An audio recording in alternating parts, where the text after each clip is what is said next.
waa dowlad facaweyn waqtiga la dhisayna cid aa garanaya ilmaha yarkaa baa garanaya cid laga leeyahayna ma jiro cid kasta waa timaadaa wax ajnabi ka ahayn keliya puntland lagama leh aad iyo aad waa ka baxdaan malinaya sababtu waxa weeye dalku waxa weeye awood iyo maaragtay baalkii iyo maaragtay waxa dadka markaad hanantid baa wax walba ku hirgalaan adiga mashaariic kasta ku hirgasha waxqabad walba ku hirgala marka puntland waa dal la wada leeyahay wey ha ballaarato ama ha yaraato adu waa dal la wada leeyahay wey soomaaliya laba markii loo kala qaybinaa bar wey inta kale xagee aadaysaa dee inta adduunku eegayo oo leeyahay intii kale meeday weeye maanta marka siyaasadeeda iyo hanaankeeda iyo dimuqraadigeeda iyo militarigeeda iyo qaabkaad isu difaacisid iyo hanaankaad wax ku wadid baa loo jeedaa nidaamka marka dee meeyde governmentigii maamulkan meeyey baa leeyahay aw noo sheegde madaxweynihii meeshan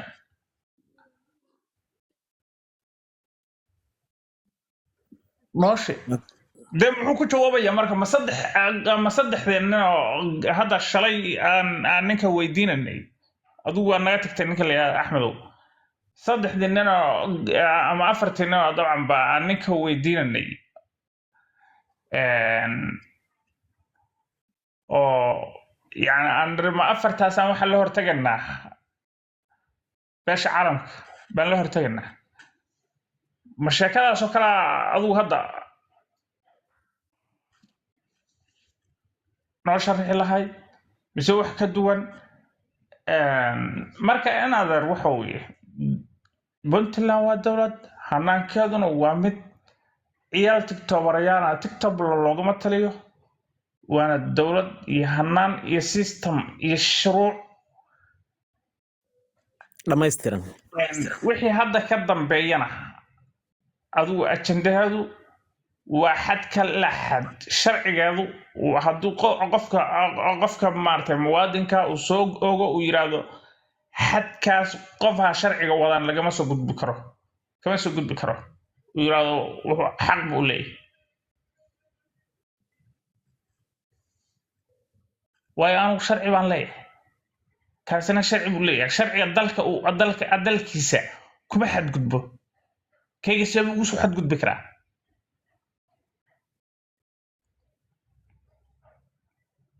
marka sharciga iyo dastuurkan iyo midnimadana inoo ilaaliyo tikra wax walba waa ugu tumanaya waa ka baxdaan malinaya horta wax yar baan ku daraya intaan axmed intaan ku jawaabin wax yar baan ku daraya horta puntland iyo system qaabna waa dhismaha iyo habkii lagu dhisay qaybna waxa weeye ku noolaanshaha iyo manaafacaadsiga iyo sida hadeerba inagoo dadkan hadeer meesha intada badan nala saaran qayb baa wadamada shay ku nool wadankoodii original wadankoodiina maaha laakiin dadkan waa dad Soomaaliyeed way ku wada nool yihiin meesha laakiin dad baa gaar u dhistay oo ka fikiray oo ilaashada oo haday ciidan noqotana ilaashada way dadka ciidan lagama wada dhigto wada ogtay hadda dad gaar oo yaani meeshan lahaanshaheeda oo tiriyo baa jira dadkaasna waa dadkii 98 wada dhisay ayagoo xilliga doonaa iyo wixii doonaa ka baxeen nidaamkii doonana ha u kala baxeen intaas waa wada dhismihii weey ku noolaanshaha Soomaali oo dhan baa ku nool Soomaali oo dhan baa manaafacsata Soomaali oo dhan baa xil ka qabata laakiin dadkaas wada dhistay maadaama wadanku uu noqday federal state oo Soomaalida Puntland oo kalena ay meelo kale oo Puntland Soomaali ay ku nooshahay taas waa qodob tan siyaasadda iyo qabiilku inta badan way isku xiran yihiin waana cadayntan waxa kamid ah Jubaland dhismaheedii Puntland baa dhistay khasab bay ku dhistay iyadoo lala dagaalamay dhistay wali xabad la hortaagan yahay ninkan hadda jooga madaxweynaha teeramkiisa hore ayuu joogay xabad buu xitaa la soo aaday looma joojin waa la dhisay sidoo kale SSC Khaatumo ayaa lagu soo duulay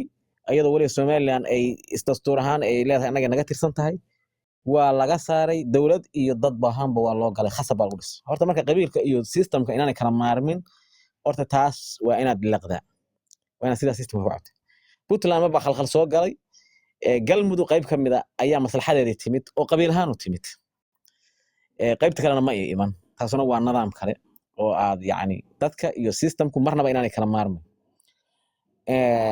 lana ilaashanayo oo dad baa originally asal ahaan u ilaashanayo ku noolaanshaha qofkii karaa ku noolaanshaha qofkii karaa ka shaqaysan karaa Mareykanka waa iska federal system waa nidaamka taas waa nidaamka laakiin ka go'aanshaha iyo difaaceeda dad bay gaar uga go'daan SSDF ninkan yiri baa anigu qolalkooda waa dhageystaa horena kuwa ka mid aan u doodnay waxay aaminsan yihiin wax la yiraahdo SSDF inay Puntland leedahay SSDF-na dad kooban bay ahayd midka SSDF iyadu maxay ahayd Somali Salvation Democratic Front jamhad Soomaali inay khaldanayd baan ugu aaminsanahay oo ay total mita ahayd jamhad dawlad mustaqila oo wadanka wax u qabanaysa oo nidaam leh oo sharci ka jiro oo horumarinaysa waxbarasho leh oo tacliin leh oo sharci iyo nidaam leh ay ka hor timid hadda Denis Ciidani hadii jamhad ku kacdo ka hormaray wana laynaya waa khasab taasuna waxay mid Soomaaliya oo dhanba intay wadanka haysato ayadoo nidaam iyo system ka fulinaysa ayaa reer waxay dhahan anaga kursigaan rabnaa ayagoo xaqdoon ma hayna xildoon bay ahay fiiri xaqdoon iyo xildoon baa qaa qofku markii xulu ka maqan tahay xaq ka maqan yahay oo la dulmiyo waa la oran karaa waa la kacay laakiin qof xil doonayo aniga kursiga kac adna waa dilaysaa adigu laba nin baa tihiin waa taas waa sax daliilna waxa waa Allahu naxariis Abdullah Yusuf Ahmed baa cadeeyay buugiisana uu ku cadeeyay khudbadna uu ku cadeeyay haddii aan saa moodayo arrinta sidaa ay noqonayso qoray gaari ma saareen mana jamhadna ma sameeyeen ana afkiisa ka furo dhageystay marka dadka hadda iyagu kale SSDF la meeshan la SSDF kaadida soo cabtay wala SSDF de beel bay ahayd inaadeer qayb ka mid ah wala beelaha dadkuna beelaha ma wada aha Puntland dhistay dad badan laaran baa dhistay qayb hadda doon sharciyad ahaan isaga taageersan hadda doon dhaqaalaha ku taageereen laakiin ma ay ahayn beelaha guud ahaan may wada dhiseen waayo leelka sanada degan Yusuf Daarud baan la degan Mareexan qayb ka mid ah degan Majeertanka qayb ka mid ah baan ka qayb noqon dishishaan la degan marhartiga kala warsinkiri baa jooga dhulbaanta jooga ma aha inaad idinka SDF anaga noo soo qaadataan oo tiraahdaan badbaado ma ahna burburiye ahayd aan hadda kule burburisay ahayd waliba qaran bay burburisay dambigeena kale waa lagu xisaabtamay gool in noqoto laakiin Puntland ismaheeda iyo systemkeeda iyo nidaamkeeda dadkan halkan deegaanadan ku abtirsadaa wada dhistay nidaamkaasna ayaga wada ilaashada beel gaarina ma ilaashato xisbi gaarina ma ilaashado qola gaalo TikTok wax ka difaacdayna ma jirto dadka iska leh waxa weeye dadka lahaanshada maanta hadaan anigu gaar u baxo deegaan balaaran baan leeyahay cid iga daba hadli ka dhaama jirto laakiin waxaan wada aanshaha iyo wada joog ayaa inaan wax ku nahay ayaan ogsoonay marka nidaamyo badan bay soo martay Puntland waxa jirta xilli ay soo martay ku meel gaariyo oo laba sano oo gudoomiye gobol loo dooranayay dadkan taariikhda damaha Abdullahi Umbe iskaga baraarugeen xilliyadaas ilaa laba teeran baa la soo maray labada teeran ka bacdi Abdullahi dawladii iskaashan 8 baa la doortay sidaas harti iyo daarad wixii meesha joogay ay ku midoobeen la daarad dawladdaas ay wada hoos joogeen haday maanta kala baxayaan ayagii un baa kala bixi kara ayagoo intay siday u wada fariistaan ayay kala bixi kara haday isku soo noqonayaan intii un baa isku soo celin karta laakiin cid TikTok ka difaacaysa iyo cid TikTok iskaga soo celin karta cid TikTok dadka un bay kala fogeynayaan dadka un baa magacyo kala sameeynaysan dadka un baa kala cayrinaysan dadka un baa qaybna jamhad ka dhigaysan qaybna wax ka dhigaysan dad inay yihiin khayraada taasuna waa tan keentay maanta in dad badan mujtamac badan oo midaysnaa oo fikirkoodu midaysnaa oo hal ahaa oo hal meel u wada jeeday inay maanta kala yaacaan oo reer isu arkaan inay reer kala yihiin marka qabiilka qolada wadayna waa qolada F6 oo Axmed uu gudoomiye u yahay waxbayaan la isu gaban ayaga dadka kala qaybiya ayaga dad aaminsan anigu qolalkooda wax badan baan ku soo jiri jiray waagi hore dawladda kala qayb qaadan jiray waxay aaminsan wax la SSDF siyaad barre dawladda uma yaqaanin siyaad barrena wuxuu ahaa the best president in Soomaaliya Soomara wuxuu ahaa dawladda ugu xaqsoorka badnayd wuxuu ahaa dawladda ugu fiicnayd farmaajona kadaalika soo labadana uma yaqaanin waxa dareemaysaa dadka kale ma soo qaataan labadaas soo qaataan reer ahaan bayna u ataagayaan marka waa dad iska riix wada anagu fikradooda waa fahansan waana ka horeyna waana ka dambeyn marka hadda waxaan leeyahay dadkan Soomaalida isku xiran oo dadka ehelka ah ha kala fogeynina xitaa haddii nin majeerteen kursi doonayo dadka colaad ha u sameynina ilaa kursiga cod buu ku imanaya idinku inta wax hagaajiya isleedihiin waxa kharibina dadkan waxa weeye abwaano waa maanta waa hal su'aal baan ku weydiinayaa toddobiyo toban qofna waa ku dhageysanaysaa intaan qolka saaran oo ku maqlaysaa hal su'aal baan ku weydiinayaa يودي وانا سي ودنايا ضد وان سي ودنايا سؤال شيء ودي جواب ياك بعد ضد والله ها اس دي اف waxaa tiri qabiil bay ahayd okay intaan baltaas kaaga jawaabay qabiil kuma oranay jamhad bay ahayd baan ku yiri ifahan aniga burburis ahayd jamhad burburiso qabiil bay oo qabiil ku salaysan bay ahayd wax kale intaad dhaafisay ma jiraan marka waxaad iga warantaa maamul bay ka soo horjeeday in la waxa way waa la isku tiiriyaa ma ogtahay maamulku waxay ahayd niman askara wadankii afgambiyey maxaan ku dhahaa bahalkii dastuurkii daaqada ka tuuray baarlamaankii kala diray noo sheegay shacabka inay awoodda ku soo celinayaan markay wax afgambiyeen